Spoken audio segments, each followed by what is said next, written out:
प्रौद्ध प्रशिक्षण स्थान दिल्ली दिसंबर सन 1965। मेरी प्रथम नियुक्ति प्रौद्ध विभाग में हुई थी। उस समय संस्था का नियम था कि जिस विभाग में नियुक्ति होती थी उस विभाग के कार्य एवं दर्शन की जानकारी के लिए एक विशेष प्रशिक्षण होता था। कुछ महीने बाद मुझे एक अन्य दादा के साथ प्रौद्ध प्रशिक्षण के लिए दिल्ली भेजा गया। दिल्ली में जहाँ से प्रौद्ध की साप्ताहिक पत्रिका निकलती थी, उसी भवन में आचार्य रंगनाथानंद अवधूत प्रौद्ध के चीफ ट्रेनिंग सेक्रेटरी के रूप में नए प्रशिक्षार्थियों को प्रौद्ध का प्रशिक्षण देते थे। हम लोगों का प्रौद्ध प्रशिक्षण शुरू हो गया।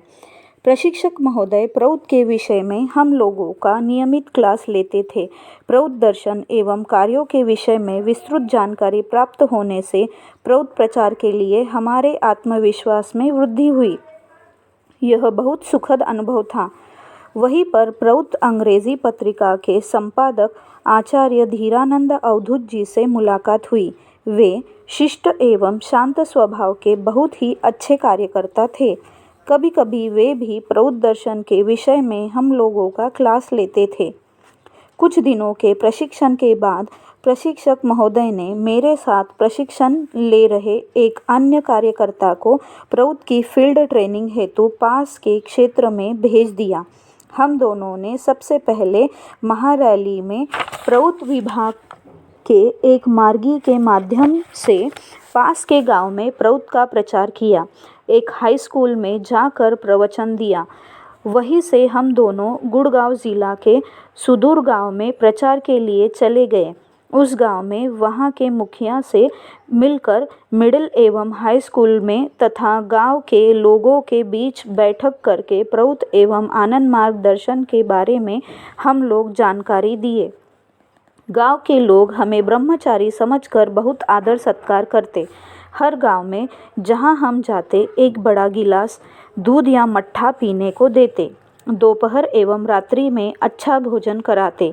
इस तरह गांव-गांव में प्रचार करते हुए जिला मुख्यालय गुड़गांव शहर पहुँचे। संयोग से उस दिन दीपावली का त्योहार था। हम लोगों के रहने के लिए एक धर्मशाला में व्यवस्था हो गई, किंतु खाने के लिए हम लोगों के पास रुपए नहीं थे। हम लोग उस शहर में किसी को जानते भी नहीं थे, किसी से मांगने की आदत भी नहीं थी। अतः उस दिन सुबह एवं दोपहर भूखे रहना पड़ा। मैं तथा हमारे साथ के कार्यकर्ता आचार्य प्रियव्रत ब्रह्मचारी सोचने लगे कि आज दीपावली है और मज़े की बात देखिए कि आज हम लोग भूखे हैं। दीपावली के दिन घर में बड़े मज़े से खाते पीते एवं पटाखे फोड़ते थे। यह कहकर हम दोनों मन ही मन बाबा को कोसने लगे। अब बाबा की लीला देखिए। हम दोनों सोचते सोचते शाम के समय सड़क पर प्रचार के लिए निकल पड़े। रास्ते में एक अनजान आदमी ने हम दोनों को बड़े प्रेम से नमस्कार करके स्वागत किया। वह आग्रह किया कि हम दोनों उनके साथ उनके गांव चले। वे हम दोनों को आग्रहपूर्वक अपने गांव में ले गए और प्रचार हेतु कुछ लोगों को इकट्ठा किए।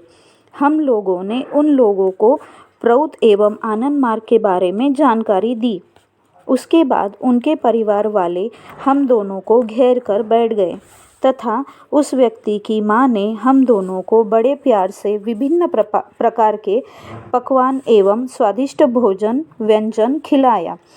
घर से भी अधिक आग्रह एवं प्यार से हम लोगों ने उन लोगों के यहाँ दीपावली के दिन पकवान आदि खाया।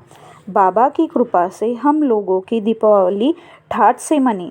हम दोनों बाबा की लीला देखकर अभिभूत हो गए तथा हम लोगों का बाबा के प्रति विश्वास दृढ़ होने लगा कि वे किस तरह से अपने भक्तों का ख्याल रखते हैं।